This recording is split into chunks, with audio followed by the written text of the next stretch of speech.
بزرگوں، بھائیو عزیزوں،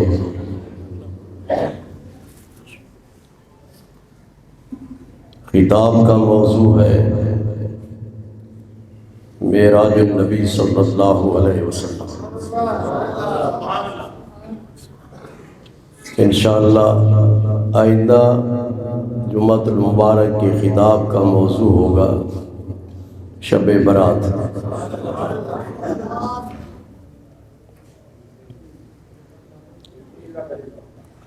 آپ سن چکے ہیں کہ حضور صلی اللہ علیہ وسلم کو 34 معراجیں عطا کی گئی۔ کتنے؟ ان 34 میں سے 33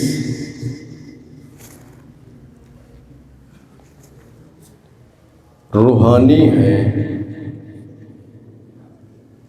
اور ایک معراج جسمانی ہے۔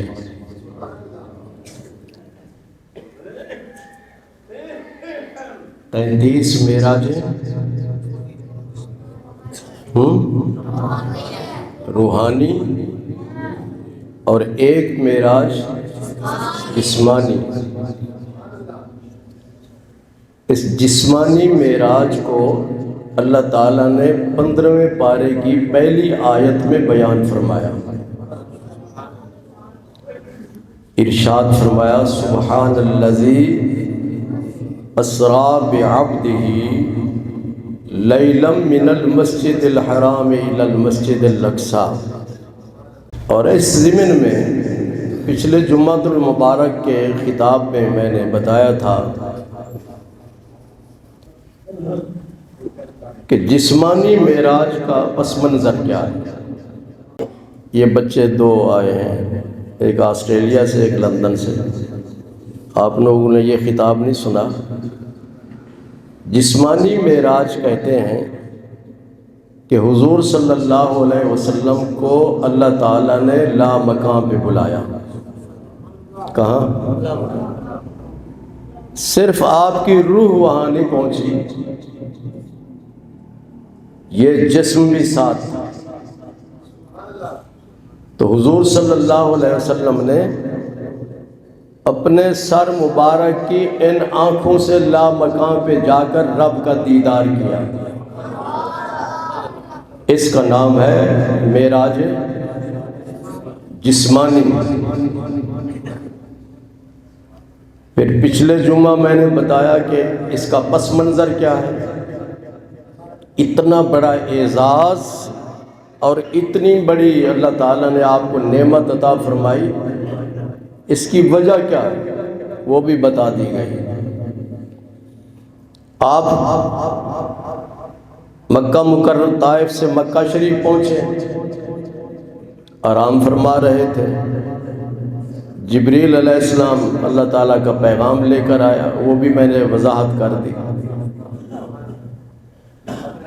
جب یہ سارا پروسیس مکمل ہوا تو جبریل علیہ السلام جنت سے لائے ہوئے براق پر حضور صلی اللہ علیہ وسلم کو بٹھایا اور 70,000 کے قریب فرشتے اس براق کے ارد گرد صلاۃ و سلام پڑھ رہے تھے۔ اس براق کی رفتار کتنی ہے؟ حدیث پاک میں ہے یاداؤ حافرہ عند منتہا بصرہ، جہاں اس کی نگاہ پہنچتی تھی، جہاں اس کی نگاہ پہنچتی تھی وہاں وہ قدم رکھتا تھا۔ یہ قدم اس کا اتنا تھا، جہاں اس کی نگاہ پہنچتی تھی اس براق کی تو وہاں وہ اپنا قدم رکھتا تھا۔ حضور صلی اللہ علیہ وسلم ارشاد فرماتے ہیں مسجد اقصیٰ سے پہلے حضور صلی اللہ علیہ وسلم فرماتے ہیں سرخ ٹیلا تھا، سرخ ٹیلا تھا، اس سرخ ٹیلا کے پہلو میں حضرت موسیٰ علیہ السلام کی قبر تھی۔ آپ فرماتے ہیں جب مررت بقبر موسیٰ فَإِذَا هُوَ قَائِمٌ يُصَلِّي فِي قَبْرِهِ، میں موسیٰ علیہ السلام کی قبر کے قریب گزرا، مسلم شریف کی حدیث ہے، موسیٰ علیہ السلام کی قبر کے قریب گزرا، اور ان کو اس وقت وصال فرمائے ہوئے 3000 سال سے زیادہ عرصہ گزر چکا تھا۔ کون ہے موسیٰ علیہ السلام؟ اللہ تعالیٰ کے نبی بھی اور رسول بھی، اور انہیں یہ شرف حاصل تھا کہ مصر میں ایک پہاڑ ہے، اس کو سینا کہتے، طور سینا، تو طور سینا پہ آپ جا کر اللہ تبارک و تعالیٰ کے ساتھ کلام فرماتے تھے، من ورائے حجاب، پردے کے اندر، یعنی اللہ تعالیٰ جب ان سے ہم کلام ہوتے تو وہ دیکھ نہیں رہے ہوتے تھے۔ یہ یاد رکھو، جب قرآن پاک بیان کیا جا رہا ہو یا حدیث شریف بیان کی جا رہی ہو تو خاموشی سے سنیں، اگر کوئی اس ٹائم باتیں کرے تو یہ قرآن مجید کی بھی اہانت ہے اور حدیث کی بھی اہانت ہے، یہ مسئلہ یاد رکھو، پوری توجہ سے سنیں۔ تو ارشاد فرماتے ہیں میں موسیٰ علیہ السلام کی قبر کے قریب گزرا، میں نے دیکھا کہ موسیٰ علیہ السلام قبر میں کھڑے ہو کر نماز پڑھ رہے تھے، 3000 سال سے زیادہ عرصہ گزر چکا ہے، اور نگاہ مصطفیٰ کو دیکھیں کہ حضور صلی اللہ علیہ وسلم کی نگاہ پاک قبر کے اندر موسیٰ علیہ السلام تک پہنچ رہے تھے۔ ہمارے قریب میانی صاحب کا قبرستان ہے، خادم تمہارے قریب کون سا ہے؟ آپ جہاں بھی رہتے ہیں آپ کے قریب قبرستان ہے، وہاں جب جاتے ہیں تو کبھی آپ نے دیکھا ہے کسی مردے کو زندہ حالت میں؟ بولے نہیں نہ دیکھا، ہمارے اندر وہ صلاحیت نہیں، ہمارے اندر وہ طاقت نہیں کہ ہم مردے کو قبر میں دیکھ سکیں زندہ حالت میں۔ مردے کو مردہ حالت میں تو دیکھ سکتے ہیں، اگر قبر شک ہو جائے تو دیکھتے ہیں کہ وہ مردہ پڑا ہوا ہے، لیکن زندہ حالت میں کہ وہ کیا کر رہا ہے کسی نے نہیں دیکھا۔ لیکن حضور صلی اللہ علیہ وسلم ارشاد فرماتے ہیں میں نے دیکھا موسیٰ علیہ السلام کو اپنی قبر میں کھڑے ہو کر نماز پڑھ رہے تھے، کیفیت بھی بتا دی، بیٹھ کر نماز نہیں پڑھ رہے تھے، قائم یصلی، کھڑے ہو کر نماز پڑھ رہے تھے۔ حضور صلی اللہ علیہ وسلم فرماتے ہیں انی ارا ما لا ترون واسمع ما لا تسمعون، میری نگاہ وہاں پہنچتی ہے جہاں تمہاری نگاہ نہیں پہنچتی، میں اس آواز کو سنتا ہوں جس آواز کو تم نہیں سن سکتے۔ اسی طرح ایک اور حدیث پاک میں ہے کہ حضور صلی اللہ علیہ وسلم کہیں جا رہے تھے، اپنی سواری پر تشریف فرما تھے، آگے آپ گئے تو 2 قبریں تھیں، آپ اتر گئے، اترنے کے بعد صحابی کو حکم دیا کہ کھجور کی چھڑی لے کر آؤ، وہ لے کر آئے، آپ نے اس کے 2 حصے کیے، ایک حصہ ایک قبر پہ رکھ دیا، اور دوسرا حصہ دوسری قبر پہ رکھ دیا۔ جو صحابہ آپ کے ساتھ تھے عرض کیا یا رسول اللہ صلی اللہ علیہ وسلم یہ کیا ماجرا ہے؟ آپ نے ارشاد فرمایا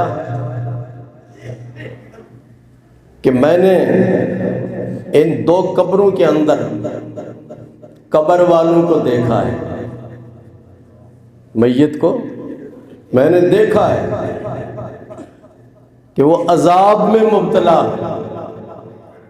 اس میں قبر کے عذاب میں مبتلا ہے۔ دعا کیا کریں کہ اللہ تبارک و تعالی قبر کے عذاب سے بھی نجات عطا فرمائے اور جہنم کے عذاب سے بھی نجات عطا فرمائے۔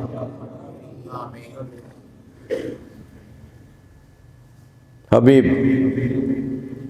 حضور صلی اللہ علیہ وسلم نے ارشاد فرمایا جو شخص 70,000 مرتبہ کلمہ شریف پڑھ لے، کتنا؟ 70,000 مرتبہ کلمہ شریف پڑھ لے تو اللہ تعالیٰ اسے قبر کے عذاب سے نجات عطا فرماتا ہے۔ پڑھو گے؟ مسجد میں بیٹھے ہیں، وعدہ کرو کتنا؟ منظور سے 70,000۔ یہ نہیں ہے کہ ایک ٹائم پہ پڑھ لیں، کچھ آج پڑھ لیا اس کو نوٹ کر لیا، پھر کچھ کل پڑھ لیا، کچھ اس کے بعد پڑھ لیا، قسطوار بھی پڑھ سکتے ہیں۔ بات سمجھ آ رہی ہے؟ کیوں ایسے؟ کیوں بھائی؟ 70,000 مرتبہ کلمہ شریف۔ تو آپ نے دیکھا کہ وہ جو دو قبر والے ہیں ان دونوں کو عذاب ہو رہا ہے۔ صحابہ نے عرض کیا یا رسول اللہ صلی اللہ علیہ وسلم پھر آپ نے یہ چھڑی کے 2 ٹکڑے کر کے دونوں قبروں پہ کیوں رکھے؟ آپ نے ارشاد فرمایا جب تک یہ خشک نہیں ہوں گی، جب تک اللہ کا ذکر کرتے رہیں گے، اللہ کا، تو اللہ کے ذکر سے ان کو قبر والوں کو فائدہ پہنچے گا اور قبر کے عذاب میں تخفیف رہے گی۔ تو اللہ کے ذکر کی کیا ہے؟ برکت ہے۔ تو اللہ کے ذکر کی برکت سے قبر والوں سے عذاب ختم ہو جائے گا جب تک یہ خشک نہیں ہوتی۔ اسی حدیث سے ہم نے یہ مسئلہ اخذ کیا ہے کہ بزرگان دین یا اپنے قبر والوں کی قبر پہ سبزہ لگایا جائے یا سبز چیز رکھ دی جائے تو جب تک وہ چیز خشک نہیں ہوتی اس وقت تک وہ اللہ کے ذکر میں مصروف رہتی ہے۔ یہ بزرگوں کے مزارات پر پھول ڈالے جاتے ہیں، ہر وقت یہ پھول ڈالے جاتے ہیں۔ ان اللہ کے ولیوں کی تو ضرورت نہیں ہے کیونکہ وہ تو اللہ کے عذاب سے محفوظ ہیں، لیکن ہم اس لیے ڈالتے ہیں کہ ان کو فائدہ پہنچتا ہے قبر میں اور ان کے اللہ تعالیٰ روحانی درجات کو بلند فرماتا ہے۔ تو اسی لیے قبرستان میں جب جاتے ہیں تو اپنے اپنے رشتہ داروں اور عزیزوں یا دوستوں کی قبروں پہ پھول ڈالتے ہیں یا کوئی سبزہ وہاں پہ لگا دیتے ہیں، تو اس کا بنیادی مقصد یہی ہے کہ اس کا ثواب ان کو پہنچتا ہے۔ اور دوسرا یہ مسئلہ بھی ثابت ہوا کہ حضور صلی اللہ علیہ وسلم کی نگاہ وہاں پہنچتی ہے جہاں ہماری تمہاری نگاہ۔ اب صحابہ بھی ساتھ تھے، انہیں معلوم نہیں تھا کہ یہ میت کس حال میں ہے۔ صحابہ نے عرض کیا یا رسول اللہ صلی اللہ علیہ وسلم ان دونوں مردوں کو عذاب کیوں ہو رہا تھا؟ آپ نے ارشاد فرمایا ایک چغل خور تھا، ادھر کی بات سن کر ادھر، ادھر کی بات سن کر ادھر کرتا تھا یہ، اور دوسرا پیشاب کے چھینٹوں سے نہیں بچتا تھا، کچھ لوگوں کی عادت ہوتی ہے کہ کھڑے ہو کے پیشاب کرتے ہیں راستے میں، کموڈ کی بات نہیں ہے، کہیں بھی ہو، تو جب بندہ پیشاب کرتا ہے تو یہ آدمی پیشاب کے چھینٹوں سے نہیں بچتا تھا، اس کے پاؤں پر، اس کے پنڈلیوں پر اور اس کے کپڑوں پر پیشاب کے چھینٹے پڑتے تھے۔ تو اس وجہ سے ان دونوں کو عذاب ہو رہا ہے، ایک کو عذاب ہو رہا ہے کہ پیشاب کے چھینٹوں سے نہیں بچتا تھا، اور دوسرے کو اس لیے عذاب ہو رہا ہے کہ وہ چغل خوری کرتا تھا۔ اور یہ بیماری ہمارے معاشرے میں عام ہے کہ نہیں؟ ہے کہ نہیں؟ ایک دوسرے کو لڑانے کی ہم کوشش کرتے ہیں، چغل خوری کرتے ہیں، جی فلاں آدمی آپ کے بارے میں یہ کہہ رہا تھا، فلاں آدمی یہ کہہ رہا تھا، آپس میں لڑانے کی کوشش کرتے ہیں۔ لوگوں کو اتنا احساس نہیں ہوتا کہ میں کیا بات کر رہا ہوں۔ چغل خوری سے قبر میں عذاب ہوتا ہے، اور پیشاب کے چھینٹوں سے نہ بچنے سے عذاب ہوتا ہے۔ بظاہر تو یہ ہم معمولی چیز سمجھتے ہیں، اس لیے آپ اس چیز کا خاص خیال رکھیں۔ حضرت حضور صلی اللہ علیہ وسلم فرماتے ہیں، معراج کی رات میں موسیٰ علیہ السلام کی قبر کے قریب گزرا، میں نے دیکھا کہ وہ قبر میں کھڑے ہو کر نماز پڑھ رہے ہیں۔ رفیق کتنے سال میں نے کہا ان کو ہو گئے تھے وصال فرمائے؟ 3000 سال سے زیادہ عرصہ۔ تو وہ زندہ ہے قبر میں، کیا ہے؟ نماز تو وہی پڑھتا ہے نا جو زندہ ہو۔ اور اس سلسلے میں حضور صلی اللہ علیہ وسلم کی حدیث ہے، فرمان رسول ہے، آپ ارشاد فرماتے ہیں، ان اللہ حرم علی الارض ان تاکل اجساد الانبیاء فنبی اللہ حی یرزق۔ اللہ نے زمین پر حرام کر دیا ہے کہ نبی کے جسم کو کھائے۔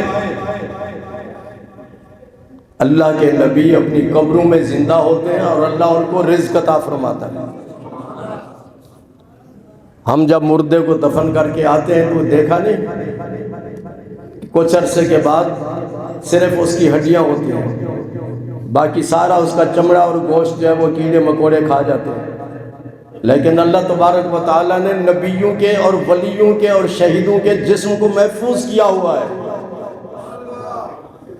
ان کے جسم، ان کے گوشت کو، ان کے اپنا چمڑے کو یہ چیزیں نہیں کھا پی سکتی ہیں، ان کے محفوظ رہتے ہیں ہر چیز۔ اسی لیے آقا کریم صلی اللہ علیہ وسلم نے ارشاد فرمایا، ان اللہ حرم علی الارض ان تاکل اجساد الانبیاء فنبی اللہ حی یرزق۔ اللہ نے زمین پر حرام کر دیا ہے کہ نبیوں کے جسم کو کھائے۔ اللہ کے نبی زندہ ہیں اپنی قبروں میں، اللہ ان کو رزق عطا فرماتا ہے۔ وہاں سے حضور صلی اللہ علیہ وسلم تشریف لے گئے مسجد اقصیٰ میں۔ کہاں؟ مسجد اقصیٰ میں۔ حضرت جبریل علیہ السلام نے براق کو روکا، اور ان کی جو باغ تھی، باغ جانتے ہیں جس سے پکڑا جاتا ہے، یہ اس گھوڑے کی بھی باغ ہوتی ہے کہ نہیں؟ باغ، لگام، وہ لگام، اور اس کے ساتھ وہ چمڑے کے بنے ہوتے ہیں نا رسے۔ تو حضرت جبریل علیہ السلام نے پتھر کے ساتھ وہاں پہ براق کو باندھا، اور آج بھی وہ پتھر وہاں موجود ہے بیت المقدس میں۔ بیت المقدس لفظ ہے، کچھ لوگ بیت المقدس پڑھتے ہیں، یہ غلط ہے، تصحیح کر لیں، بیت المقدس۔ فرماتے ہیں جب میں وہاں پہنچا تو آدم علیہ السلام سے لے کر عیسیٰ علیہ السلام تک تمام نبی میرے استقبال کے لیے موجود تھے۔ یہ سوائے عیسیٰ علیہ السلام کے اور ادریس علیہ السلام کے باقی جتنے بھی نبی ہیں وہ سب اپنی اپنی قبروں میں تھے یا نہیں؟ جی، تو ان سب کو اللہ تبارک و تعالیٰ نے وہاں جمع کر دیا، وہاں پہنچ گئے اپنی اپنی قبروں سے۔ صرف روح نہیں پہنچی تھی، جسموں کے ساتھ وہاں پہنچے ہوئے تھے۔ تو جبریل علیہ السلام نے عرض کیا یہ مصلی ہے، آپ اس پہ کھڑے ہو جائیں اور نماز پڑھائیں۔ سارے نبی اور سارے رسول آپ کے مقتدی اور منصب امامت پر آپ فائز ہیں، اور آپ نے ان کو نماز پڑھائی۔ اسی لیے حضور صلی اللہ علیہ وسلم کی دو صفتیں ہیں، هو الاول والآخر۔ حضور صلی اللہ علیہ وسلم اول بھی ہیں آخر بھی ہیں۔ کیا ہیں؟ اول بھی ہیں آخر بھی ہیں۔ اول اس لحاظ سے کہ سارے نبی پیچھے ہیں اور ان سب سے آگے حضور صلی اللہ علیہ وسلم ہیں، اور آخر اس لحاظ سے ہے کہ حضور صلی اللہ علیہ وسلم تمام نبیوں کے آخر میں تشریف لائے، آخر میں تشریف لائے، اور آپ کا لقب ہے خاتم النبیین، خاتم النبیوں سے آخر میں تشریف لانے والے۔ آپ کے بعد قیامت تک کوئی نبی نہیں آ سکتا، تو اسی لیے آپ اول بھی ہیں اور آخر بھی ہیں۔ پھر نماز پڑھانے کے بعد سب نے حضور صلی اللہ علیہ وسلم کی بارگاہ میں سپاس نامہ پیش کیا۔ ہوتا ہے نا کہ جب کوئی بڑا آتا ہے تو اس کے شان میں سپاس نامہ پیش کیا جاتا ہے، تو سب نے آپ کی بارگاہ میں سپاس نامہ آپ کی تعریف کی۔ آپ وہاں سے ایک نوری سیڑھی عطا فرمائی گئی۔ کیا؟ نوری سیڑھی۔ اس سیڑھی پہ آپ تشریف فرما ہوئے جبریل کے ساتھ، تو پہلے آسمان پہ پہنچے، پہلے آسمان تک۔ یہ لفٹ نہیں ہوتی، بجلی سے چلتی ہے نا لفٹ، اور وہ اس طرح کی سمجھ گئے۔ اور زمین سے لے کر پہلے آسمان تک کتنا سفر ہے؟ 500 سال بجلی کی رفتار سے کوئی چلتا رہے تو پھر پہلے آسمان تک پہنچتا ہے۔ کتنا؟ 500 سال بجلی کی رفتار سے جو چلتا رہے تو وہ پہلے آسمان تک پہنچتا ہے۔ تو کھربوں قدموں سنکھوں میل سے بھی زیادہ فاصلے پر آپ اس سیڑھی پہ تشریف فرما ہوئے پہلے آسمان تک پہنچ گئے۔ جب وہاں پہنچے تو جبریل علیہ السلام نے پہلے آسمان کا جو محافظ تھا فرشتہ، اس کو کہا دروازہ کھولو۔ اس نے کہا کون ہے تمہارے ساتھ؟ انہوں نے حضور صلی اللہ علیہ وسلم کو بتایا۔ جب دروازہ کھلا تو آگے حضرت آدم علیہ السلام آپ کے استقبال کے لیے۔ آدم علیہ السلام اپنی قبر میں بھی، آدم علیہ السلام کی قبر کہاں ہے؟ بولو۔ نہیں،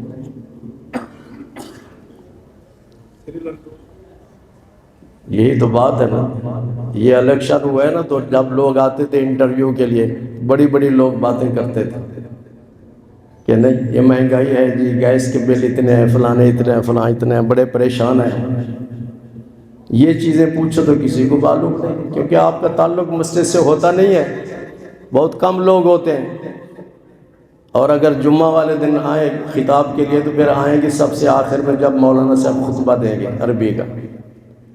ان کو یہ مسئلہ معلوم نہیں ہے کہ حضور صلی اللہ علیہ وسلم نے ارشاد فرمایا جو آدمی پہلے آئے، یعنی پہلی اذان سن کر مسجد میں آئے، تو اس کو اونٹ کی قربانی کا ثواب ملتا ہے۔ تو گھر میں بھی بیٹھ رہے ہیں تو ذرا ٹائم نکال لیا کرو، 7-8 دن کے بعد جمعہ آتا ہے، پہلے آیا کرو۔ یہ بابا جی بوڑھے ہیں، یہ سارے بوڑھے بوڑھے پہلے آ جاتے ہیں، نوجوان بعد میں آتے ہیں۔ آئندہ ایسا نہ کیا کرو، جلدی آیا کرو۔ بات سمجھ آ رہی ہے؟ تو آدم علیہ السلام قبر میں بھی، قبر کہاں ہے ان کی؟ جدہ میں ہے۔ کہاں ہے؟ اور حضرت حوا کی ان کی قبر بھی جدہ میں ہے۔ جدہ لفظ غلط ہے، جدہ، جدہ کا معنی دادی، دادی اور نانی کو عربی میں جدہ کہتے ہیں، جد کہتے ہیں دادا دادے کو، اور جدتن دادی یا نانی اس کو عربی میں۔ سمجھ آ گئی ہے؟ آدم علیہ السلام جنت میں تھے نا کہ نہیں؟ تو اللہ تعالیٰ نے ارشاد فرمایا کہ جنت کو خالی کر کے زمین پہ نکل جاؤ۔ زمین پہ اترے کہ نہیں آدم علیہ السلام؟ کہاں اترے تھے؟ سری لنکا میں۔ اترنا سری لنکا میں ہے، پہاڑ پہ اترے تو حضرت آدم علیہ السلام کے جو پاؤں مبارک ہیں ان کا نشان اس پہاڑ پہ موجود ہے۔ پہاڑ پہ پتھر پہ قدم رکھا تو وہ موم ہو گیا، آپ کے نشان موجود ہیں۔ اسی طرح آپ دیکھیں مقام ابراہیم ہے کہ نہیں بیت اللہ شریف کے پاس؟ وہ کیا ہے مقام ابراہیم؟ پتھر ہے، اس میں حضرت ابراہیم علیہ السلام کے دونوں قدموں کے نشان ہیں۔ اس پتھر پہ کھڑے ہو کر آپ بیت اللہ شریف کی تعمیر کرتے تھے۔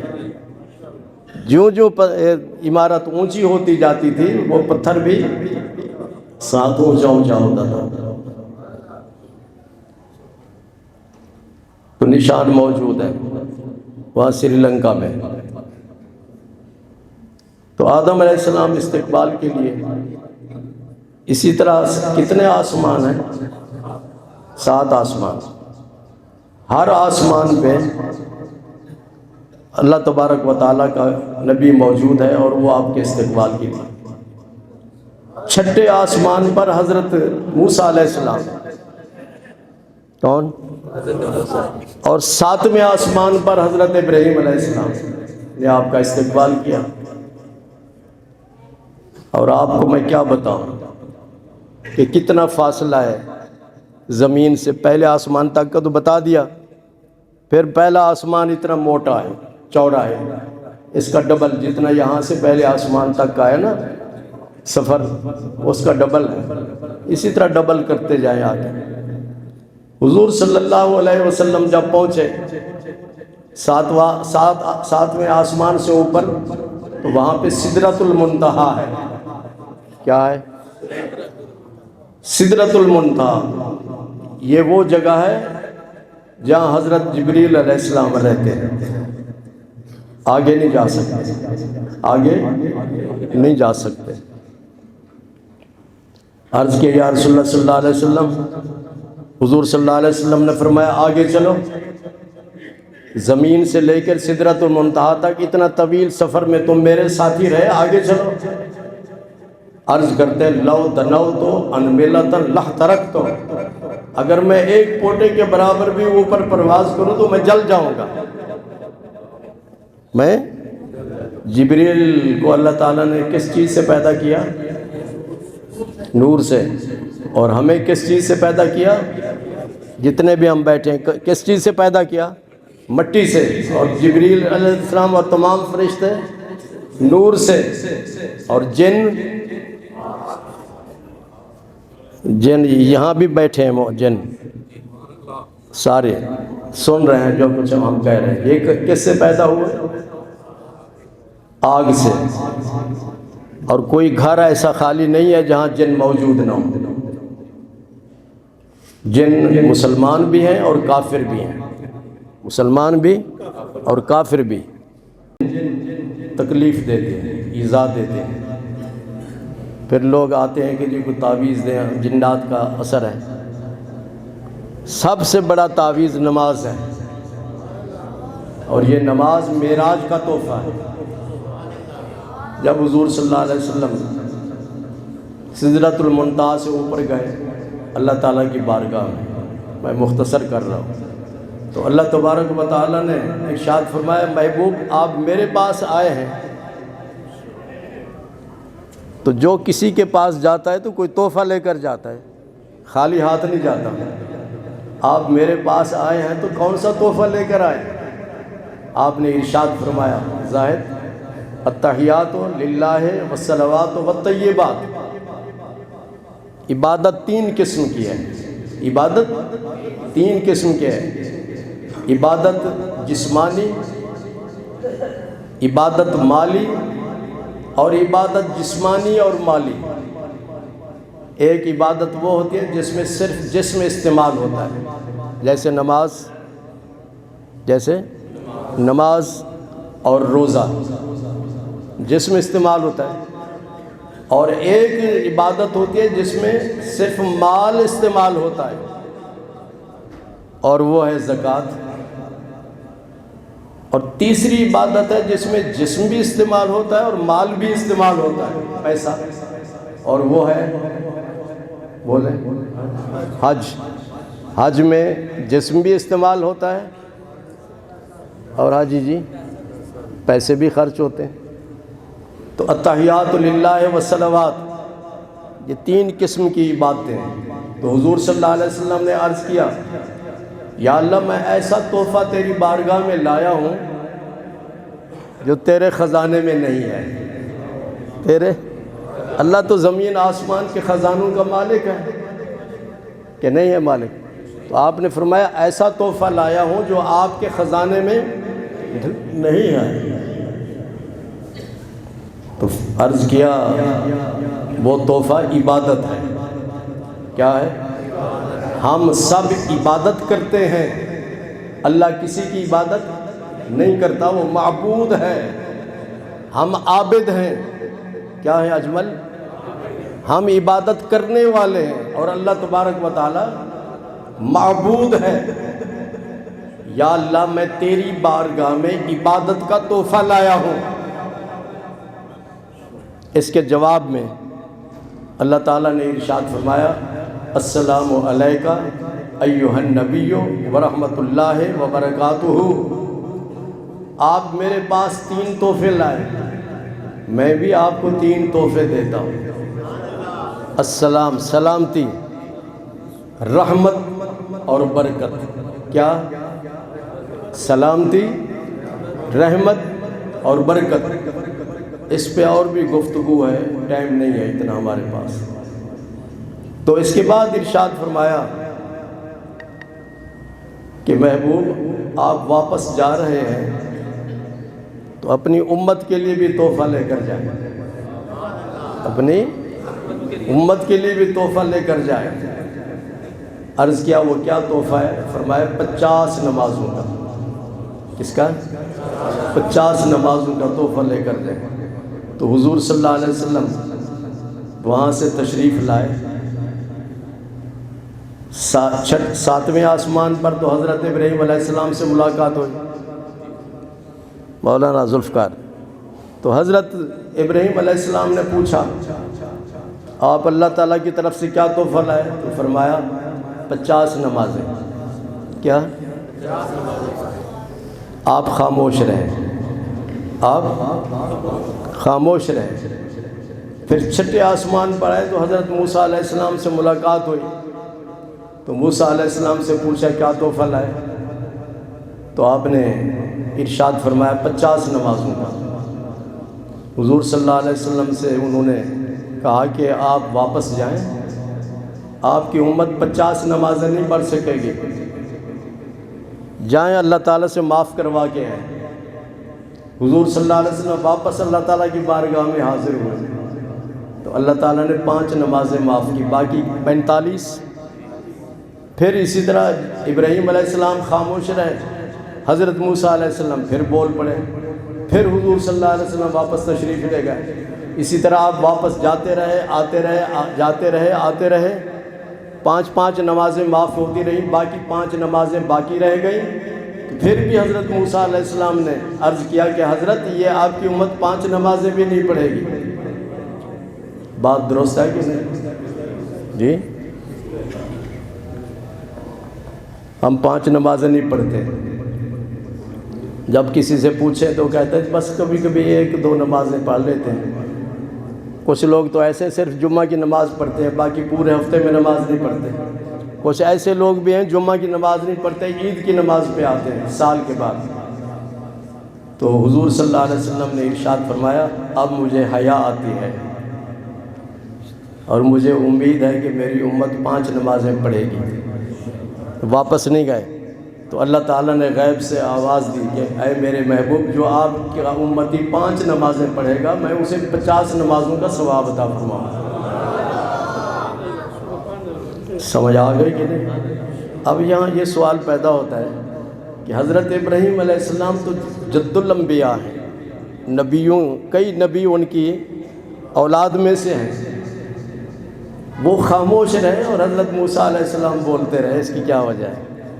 بات یہ ہے کہ کیا حضرت موسیٰ علیہ السلام جب کوہ طور پہ جاتے تھے نا اللہ تعالیٰ سے بات کرنے کے لیے، تو انہوں نے عرض کیا کہ رب ارنی، یا اللہ میں تیرا دیدار کرنا چاہتا ہوں، تجھے دیکھنا چاہتا ہوں۔ تو اللہ تعالیٰ نے ارشاد فرمایا لن ترانی، تو مجھے نہیں دیکھ سکتا، تو مجھے دیکھنے والی اور ذات ہے، جس کو میں نے اپنا دیدار کروانا ہے وہ اور ہے، تو نہیں دیکھ سکتا۔ اجمل حضرت موسیٰ علیہ السلام نے کتنی مرتبہ دیکھنے کی خواہش کی؟ 9 مرتبہ۔ کتنی؟ 9 مرتبہ۔ اور حضور صلی اللہ علیہ وسلم اللہ کی بارگاہ میں کتنی مرتبہ گئے؟ 9 مرتبہ۔ تو یہ بات واضح کر دی گئی کہ موسیٰ تم میرے محبوب کو دیکھتے رہو، بس اس طرح سمجھ لو کہ تم نے مجھے بھی دیکھ لیا۔ تو بات یہ ہے، تو یہ 45 نمازیں کس کے وسیلے سے معاف ہوئیں؟ اور موسیٰ کون ہے؟ نبی ہیں۔ اور جو وسیلے کے منکر ہیں، جو وسیلے کے منکر ہیں ان کو کہیں 45 نمازیں اور بھی پڑھو جی۔ تو 45 نمازیں معاف ہوئی حضرت موسیٰ علیہ السلام کے وسیلے سے۔ اور موسیٰ علیہ السلام اس وقت دنیا میں نہیں تھے، کہاں تھے؟ قبر میں تھے۔ معلوم ہوتا ہے کہ اللہ کا نیک بندہ قبر میں بھی ہو پھر بھی وہ وسیلہ بنتا ہے ہمارا 65 کی جنگ میں یابیس نے، خبیث نے، انڈیا نے ہم پہ حملہ کیا تو دریائے راوی کے پل پر اس کے وہ جہاز آ گئے بمباری کرنے کے لیے۔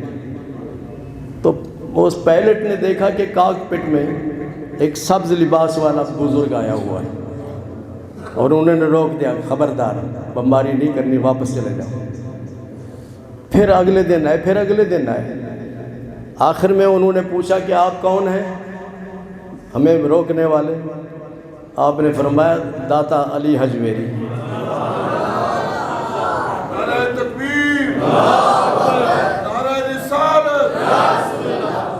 جب ان کو گرفتار کر لیا ہماری فضائیہ نے، فوج کے لیے دعا کرو، ان کی وجہ سے ہماری سرحدیں محفوظ ہیں۔